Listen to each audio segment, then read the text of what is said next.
Hey YouTube, welcome back to another video. So today we're going to be restoring this iPhone 6 Plus, which does not turn on at all. It has a little bit of cracks in the screen and it is a little bit scuffed, and the headphone jack is a little bit bent, making it hard to plug in headphones. I don't know anything about this phone. I got it in a $65 iPhone lot, so we're going to be figuring out what I need to do to fix it, and hopefully we can fix this phone. So the first thing we are going to do is, of course, remove the two bottom screws that hold the screen to the frame, so we can open the phone. And then once we have the phone cracked open, we are going to try a new battery, as that is often what causes no power on an iPhone, especially one like this that isn't severely damaged on the front.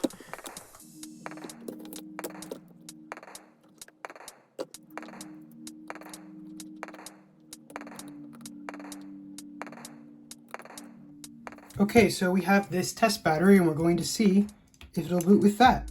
Though I do need to plug it in because this test battery lasts like 2 seconds. So yeah, that didn't help, and I'm also noticing a lot of missing screws, and the heck is that? That does not belong there. Anyways, let's try a test screen. So now we are removing the 5 screws that hold down the screen frame, or it should be 5 screws. There's actually only 4. There was a lot of missing screws. I ended up having to search around in my parts bin to find screws later on. But anyways, we are just removing the screen so we can install a test screen, because perhaps that is the problem.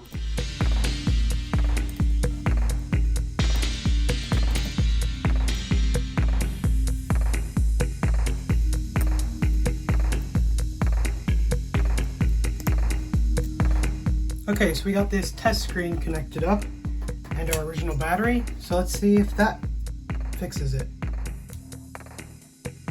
Look at that! It is booting with the test screen. Unfortunately, this phone is not booting. It's just been sitting on the Apple logo, so we will have to restore this. So let's go try that. So I did have to connect the old screen to use the home button temporarily so I could get it into recovery mode, but after that it was pretty smooth sailing. It restored just fine, and it's not iCloud locked, so that's awesome. That means we can continue with the restoration.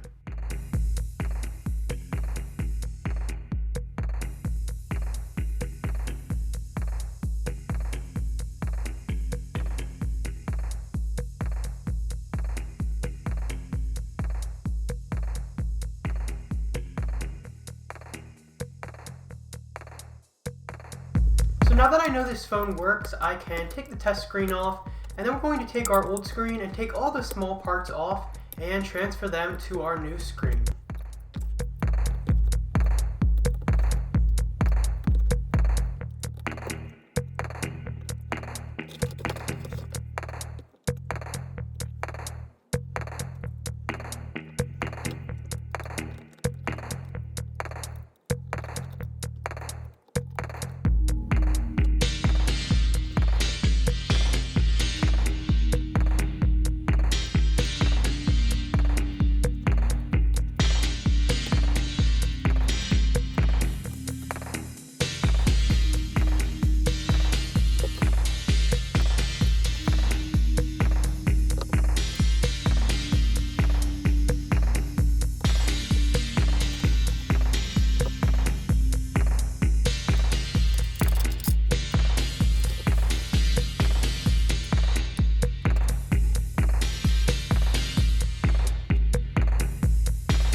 So now that we have the screen installed, I'm not installing all the screws and everything. I'm just going to see if it's working, and I want to see if the Touch ID works, which it does, and I'm able to set up the phone just fine, which is great.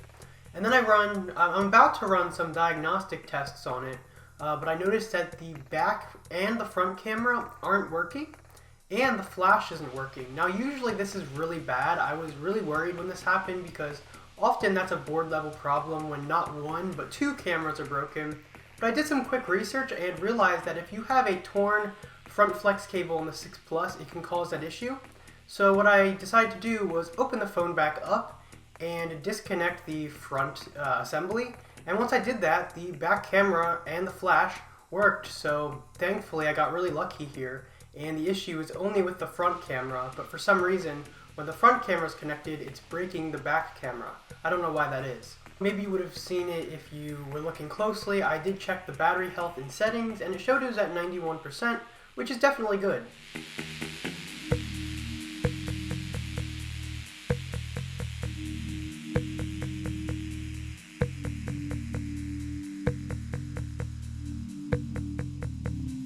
So here you can see I'm running a quick diagnostic test. A few of the things failed. Well, obviously the front camera and the front speaker, because that I need to replace. A few things did fail, like the headphone jack, but that was just because it was hard to put the headphones in because the housing was bent, which we're replacing anyways. And the compass failed, but that was just because I think something weird with the screen not being seated. It did pass the test next time. So yeah, everything was working, and once I verified that everything is working, I can start to take everything out of the old housing so we can get it ready for the new housing. And I can also, what I'm doing here is I'm taking the home button out because I wanted to make sure the screen was functional before I used new home button adhesive. But now that I know it is functional, I am going to clean the home button and install new adhesive. I totally forgot to do this in the camera frame, so as you can see, I'm totally doing it off camera. I really apologize for that.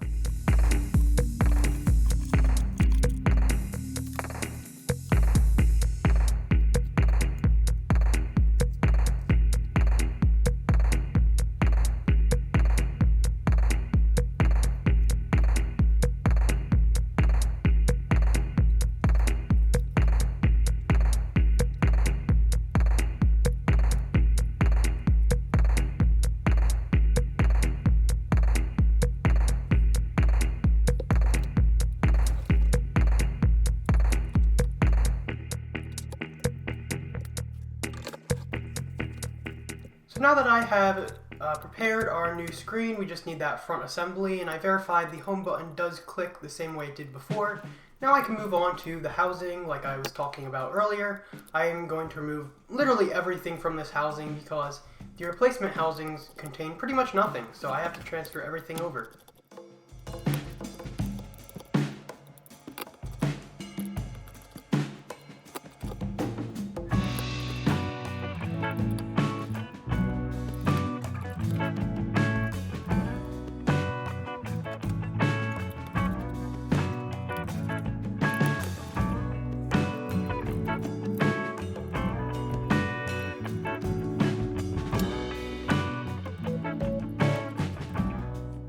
So this mat I'm using is the iFixit magnetic mat. I highly recommend it. It's very easy to keep everything organized, and you can label things if you want to make sure you know where to put things, and you'll see me doing that here.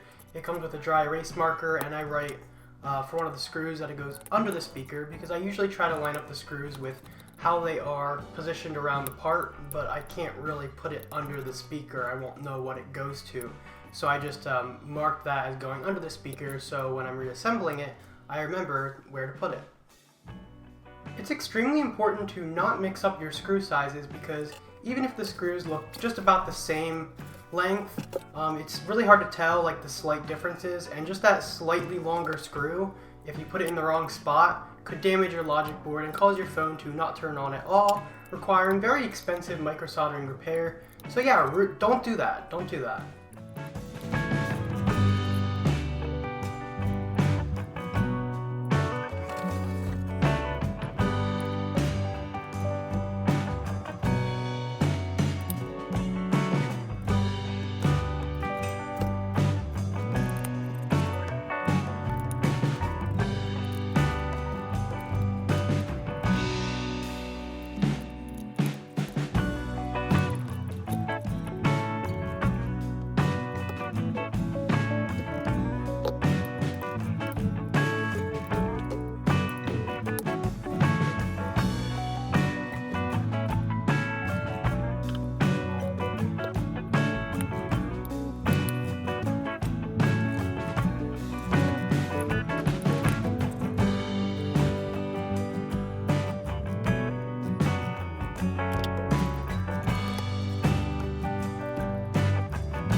So now that I have removed the logic board, the scary part is done, and now it's just on to the annoying part, and that's just removing all of the tiny components, as well as removing the battery and hoping we don't break the pull tab. So yeah.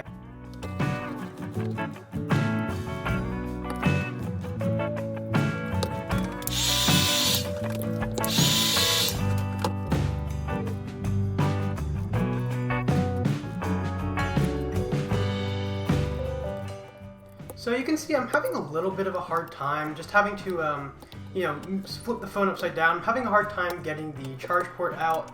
I haven't worked on many Plus model iPhones. This is the only the second 6 Plus charge port I'm doing. So yeah, just bear with me. This is fairly new territory to me.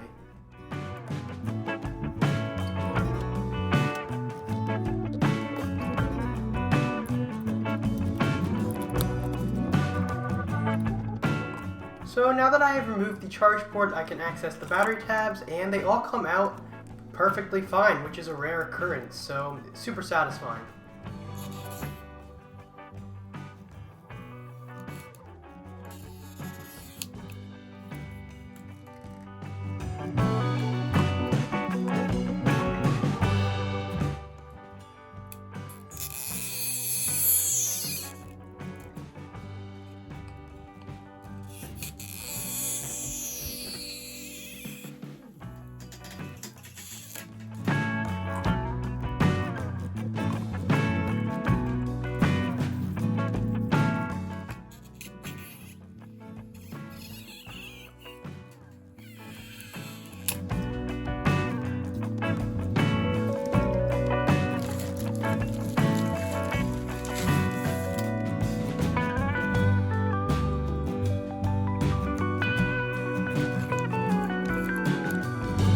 So here's our new housing. I put it on a cloth to protect it from getting scratches while I'm working with it.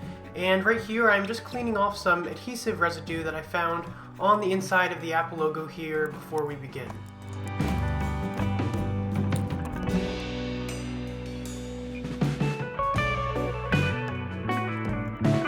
So now I am removing the brackets on the side of the housing. These brackets are what the screen clips into when you push it down. That's what makes that crunch noise.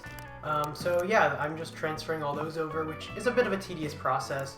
And then I have to transfer over the button flex cables, which is again pretty tedious, pretty fragile cables, so you have to be really careful. So yeah, enjoy.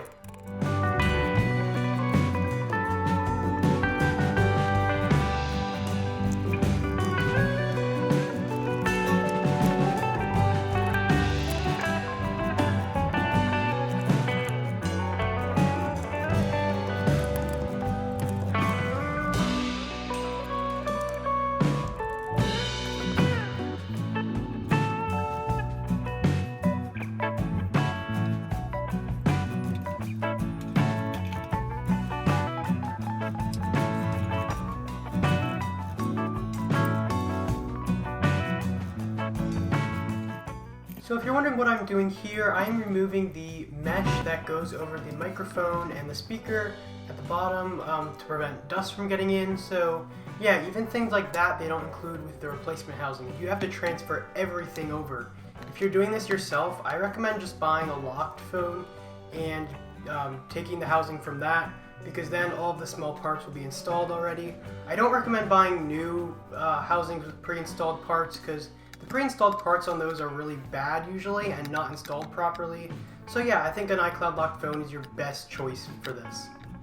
It really depends though, like if you have a newer iPhone, buying a locked phone is going to be very expensive, but for a phone of this age, the locked phone is your best choice, and then you have the other parts in case something else breaks later down the line.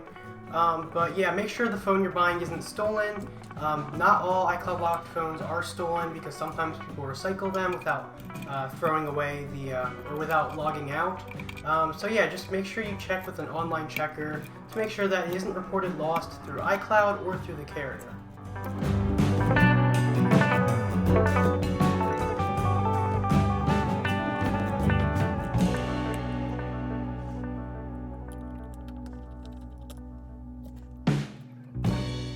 So I notice I'm missing a screw for the power button. This happened a lot throughout the video, and and I just had to find screws from various different things. Like as you can see, I just pulled one from an iPhone 6 housing, and despite it being a 6 instead of a 6 Plus, the screw size is exactly the same, so I'm able to use it. But yeah, that's just one annoying thing sometimes, especially if you have a phone that, like this one, clearly had an aftermarket screen, so I knew it was worked on. You know, phones that have been opened by a third party, oftentimes they don't do the best job and there's missing screws, and then you have to go and find screws, and of course if you have the wrong size screw, like I said earlier, you can break the phone, so you have to be like extremely careful. It's very annoying, so yeah, but now I'm just installing the flex cable for the buttons as well as the new buttons.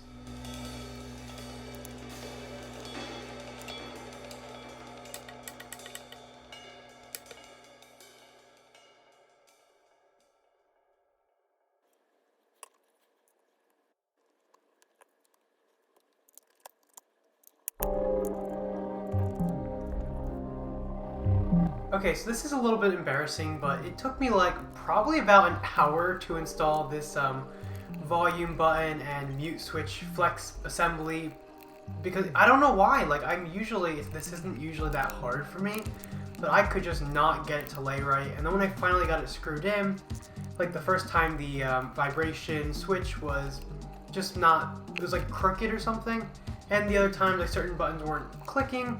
And then I eventually realized that one of the buttons, like the new buttons that the housing came with, was missing a piece. So it was this whole it was a mess. But I finally got everything installed, as you can see here.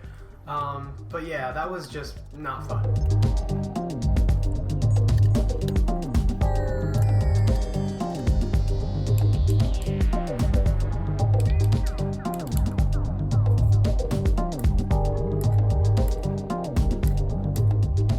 So now that I got all of the buttons to click, they pretty much click like new, which is awesome.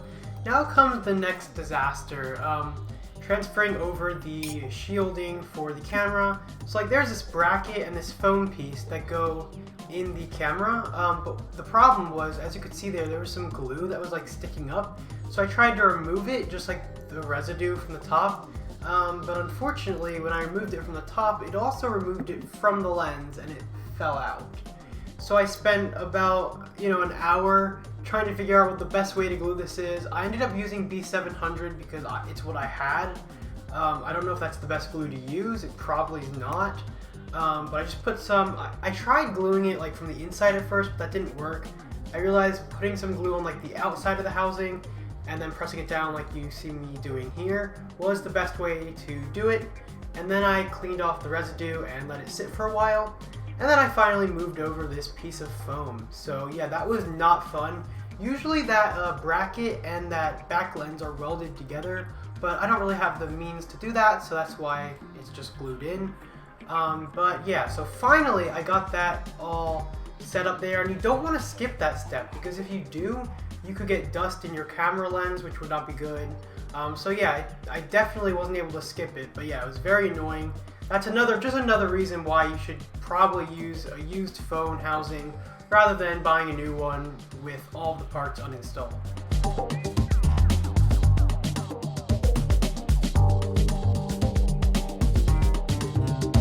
I then noticed a few just pieces of foam that were on the housing and just transferred them over. The adhesive was no longer sticky, so I used some B700 glue, which again probably isn't the best glue, but I literally just used it. It was right there, so why not, right? So yeah, after transferring those things over, the housing is now ready. So now that we've installed all of the annoying, really tiny pieces, we can start installing the bigger parts like the antennas, which I guess aren't super big, but we're starting to get to the point where we can install the charge port, the main board, and the battery. So we're getting to the slightly easier stuff, and I'm also cleaning out the charge port because it is a bit dusty, as well as the headphone jack, because why not? It's easy to do while it's out rather than waiting until you reinstall it.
probably notice here that I'm constantly removing the bottom speaker as well as the vibration motor there, which is again just because I don't work on this iPhone a lot, so I was kind of like, I remember at one point I was like, oh yeah, I forgot to install this one screw, and I was also just trying to figure out how to install the vibration motor. So yeah, a lot of this project was just trial and error, me trying to figure out how to install things. That's usually what it's like for things you have never repaired before. There's just a little bit of trial and error, and you have to be patient.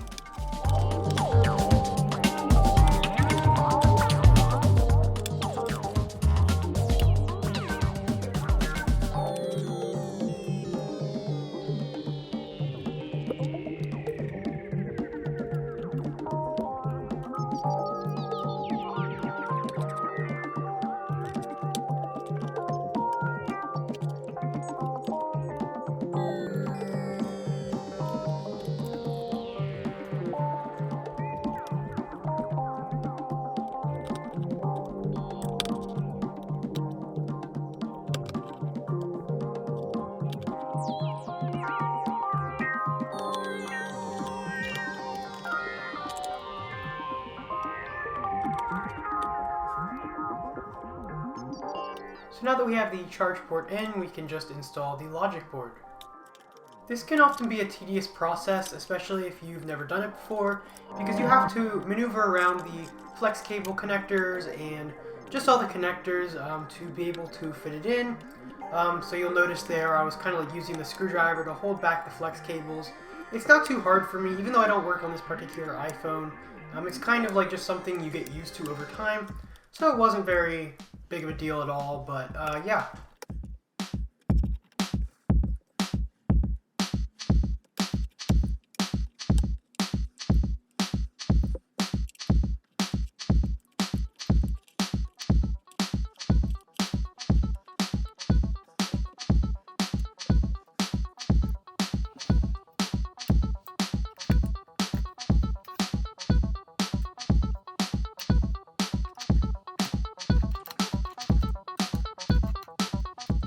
Frustratingly, when I thought all I would need to do is install the battery and the screen, I realized I forgot one of the antennas, and I had to remove the entire logic board to install this. I think this is the Wi-Fi antenna, but don't quote me on that. It is the one in the top left corner.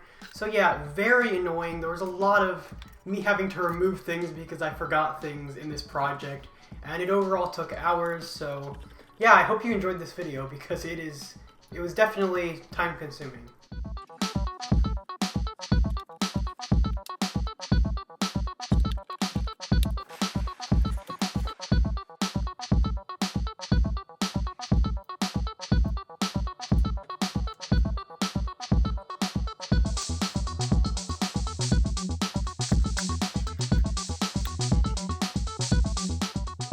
So now with that antenna in place, we can put the logic board back in.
Now that our new front assembly has arrived, it's time to install it.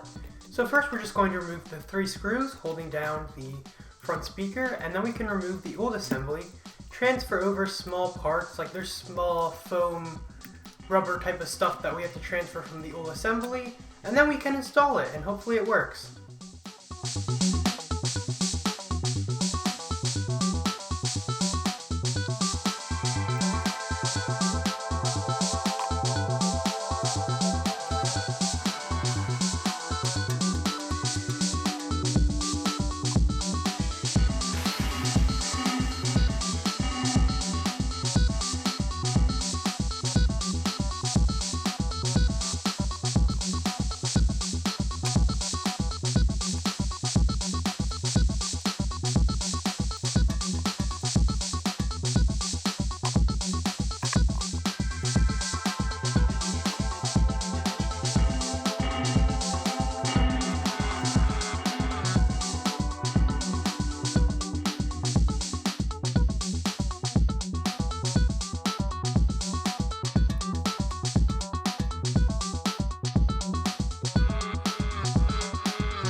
Here is the tear that is in the flex cable of the old front assembly.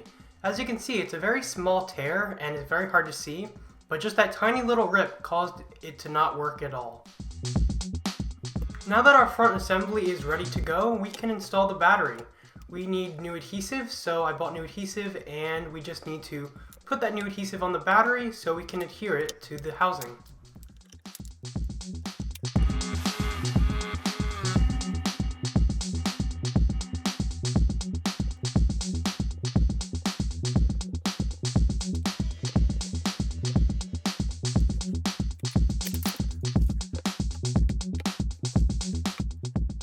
Now that our battery is in place, we can make sure to disconnect it, and then we can install the screen.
Now that the phone is fully assembled, we're just going to make sure everything is functional, and as you can see, everything works.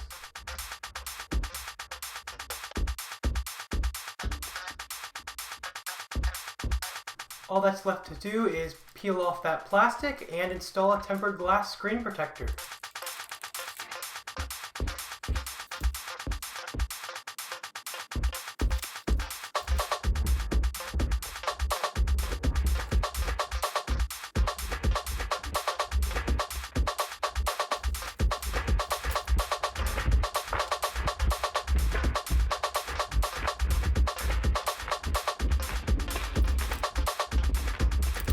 Now I just need to remove this cover that is covering the logo and the iPhone text. It did leave a bit of adhesive behind, but that was cleaned off very easily, so no big deal. And we're done! This once non-functional iPhone 6 Plus is now not only working, but in brand new condition. It looks great, it works great, and overall this project was a success. I hope you enjoyed this video. Feel free to subscribe and leave a like, it would help a lot. Leave a comment letting me know what you thought. Anyways, thanks for watching, and I will see you in my next video.